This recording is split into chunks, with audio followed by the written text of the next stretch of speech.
नमस्कार दोस्तों, growth capital channel में आपका स्वागत है। दोस्तों, मार्केट में गिरावट है, मुझे बताने की जरूरत नहीं है, आपका पोर्टफोलियो खुद बता रहा होगा क्योंकि बहुत सारी जियोपॉलिटिकल टेंशन चल रही है। मगर इंडिया में दोस्तों एक बड़ा इवेंट आने वाला है, वो है बजट। और बजट दोस्तों इस बार क्या लेके आ सकता है, उसके कयास सभी लोग लगा रहे हैं। मगर आज हम दोस्तों एक ऐसे सेक्टर के बारे में बात करने वाले हैं जो बजट की थीम को पूरी तरह कवर करता है, यानी कि डिफेंस प्लस सेमीकंडक्टर। ये जो थीम है दोस्तों, बजट में अगर मान लीजिए कोई अनाउंसमेंट होते हैं तो इस सेक्टर में काम करने वाली कंपनियों को आपको स्टडी करना पड़ेगा। तो आज हम एक ऐसी कंपनी के बारे में बात करने वाले हैं जो ऑलरेडी दोस्तों डिफेंस सेक्टर में काम कर रही है, और छोटा मोटा काम नहीं, बहुत बड़ा काम कर रही है। उसके साथ साथ उस कंपनी ने कदम रख दिया है सेमीकंडक्टर, डेटा सेंटर और सुपर कंप्यूटर की दुनिया में। जी हाँ, एक डिफेंस कंपनी जो टेक्नोलॉजी की तरफ जा रही है। देखिए, बजट आ रहा है, ये भी मतलब प्लस पॉइंट है, मगर मैं ये कहूंगा दोस्तों कि हम बजट से भी ज्यादा थीम के ऊपर फोकस करना चाहते हैं, क्योंकि थीम सालों साल चलती है। जी हाँ, जैसे नेता 5 साल के लिए होता है दोस्तों, आईपीएस जो है वो रिटायरमेंट तक होता है, मतलब एक अफसर रिटायरमेंट तक होता है, नेता 5 साल में बदल जाता है। वैसे ही बजट तो हर साल आता है, मगर थीम सालों साल चलती है दोस्तों। तो आज की जो हमारी थीम है वो डिफेंस प्लस सेमीकंडक्टर है दोस्तों। वो कौन सी कंपनी है दोस्तों जो डिफेंस में ऑलरेडी काम कर रही है और अब सेमीकंडक्टर के बोलते हैं फील्ड में कदम रख चुकी है। उस कंपनी का नाम मैं आपको बताऊं उससे पहले, वीडियो अगर आपको अच्छा लग रहा है तो आप इसे लाइक शेयर सब्सक्राइब जरूर कर देना, और टेलीग्राम का लिंक डिस्क्रिप्शन बॉक्स में जाकर जुड़ जाइए। तो चलिए चलते हैं कंप्यूटर स्क्रीन के ऊपर। कंपनी का नाम मैं आपके सामने रख देता हूं, मगर मैंने इस कंपनी को पहले भी आपके सामने रखा था जब सिर्फ और सिर्फ डिफेंस सेक्टर में काम करती थी। तो क्या है कंपनी का नाम? कंपनी का नाम आपकी स्क्रीन के ऊपर आ चुका है दोस्तों। कंपनी का नाम आपके सामने है, कंपनी का नाम है पारस डिफेंस। अब आपको समझ में आ गया होगा, यदि आपने खबर देखी होगी, अगर आपने खबर को पढ़ा होगा, समझा होगा, जाना होगा, तो आपको पता होगा कि पारस डिफेंस करता क्या है। डिफेंस सेक्टर में काम करता है दोस्तों। बहुत सारे प्रोडक्ट ये कंपनी बनाती है डिफेंस को लेकर। जी हाँ, अगर हम इनकी काम को देखने जाएंगे तो दोस्तों सबसे पहले अगर मैं बात करूं, मिसाइल और रॉकेट प्रोग्राम ये कंपनी बनाती है। टेक्नोलॉजी, स्पेस रिसर्च में ये कंपनी काम करती है। नेवल सिस्टम से ये कंपनी बनाती है। बैटल टैंक, आर्मर्ड व्हीकल ये कंपनी बनाती है दोस्तों। इलेक्ट्रॉनिक वॉरफेयर और सर्वेलांस का काम करती है। साथ ही साथ इलेक्ट्रॉनिक और भी चीजें ये कंपनी, इलेक्ट्रोमैग्नेटिक शील्ड ये कंपनी बनाती है। अच्छा, अगर आप इसकी सब्सिडी की बात करेंगे तो बहुत सारी सब्सिडी है दोस्तों, जो ड्रोन मैन्युफैक्चरिंग भी करती है। जी हाँ, ड्रोन एग्रीकल्चर प्लस डिफेंस के लिए भी आपको इंडिया पाकिस्तान ऑपरेशन सिंदूर याद ही होगा, ड्रोन किस प्रकार से वहां पर काम कर रहे थे। मगर ये काम तो ऑलरेडी कर रही है दोस्तों कंपनी। हमारा फोकस कहाँ पर है? डिफेंस पर तो हमारा फोकस है ही है, मगर हमारा फोकस और भी जगह पर है, वो है दोस्तों सेमीकंडक्टर। सेमीकंडक्टर की फील्ड में अगर इस कंपनी ने कदम रखा है, अब देखिए आप इसके गवर्नमेंट कस्टमर देखे, डीआरडीओ इसका कस्टमर है, भारत इलेक्ट्रॉनिक इसका customer, ISRO, Cochin shipyard, Mazagon dock, HSL, जितने भी नाम आपकी स्क्रीन के ऊपर आ रहे हैं ये सारे के सारे इसके कस्टमर है दोस्तों। ये गवर्नमेंट कस्टमर है, प्राइवेट सेक्टर के तो और भी साथ साथ हैं। अब यहां पर दोस्तों एक खबर निकल के आई, ठीक है, ये खबर 500 करोड़ रुपए का इन्वेस्टमेंट कंपनी कर रही है प्लांट के लिए। किसके लिए? चिप बनाने के लिए। चिप कौन सी? सेमीकंडक्टर। साथ ही साथ टेक्नोलॉजी के अंदर, जैसे मैंने आपसे कहा, सुपर कंप्यूटर, उस पर भी ये कंपनी ऑलरेडी काम शुरू कर चुकी है। साथ ही साथ डेटा सेंटर पे भी कंपनी काम कर रही है।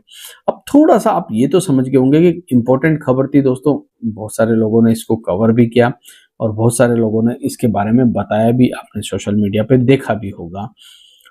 मेरा फोकस क्यों यहां पर आया? क्योंकि हमारी थीम में फिट बैठ रही है। थीम बजट की है और लॉन्ग टर्म थीम है। देखिए, कोई ऐसी कंपनी जो सेमीकंडक्टर भी बना रही है, डेटा सेंटर पे भी काम कर रही है, साथ ही साथ डिफेंस में भी काम कर रही है, तो ये तो सोने पे सुहागा होता ही है। मैं ये तो नहीं कहता आप जाकर बाय कर लीजिए, नहीं दोस्तों, ये वीडियो सिर्फ और सिर्फ इंफॉर्मेशन एजुकेशन पर्पस के लिए बना रहा हूं, तो याद रखिएगा, आपको कोई बाय सेल रिकमेंडेशन मैं नहीं दे रहा हूं।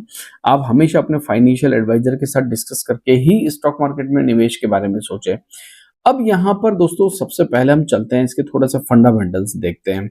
देखिए, कंपनी का मार्केट कैप छोटा है, 5,237 करोड़ की मार्केट कैप है।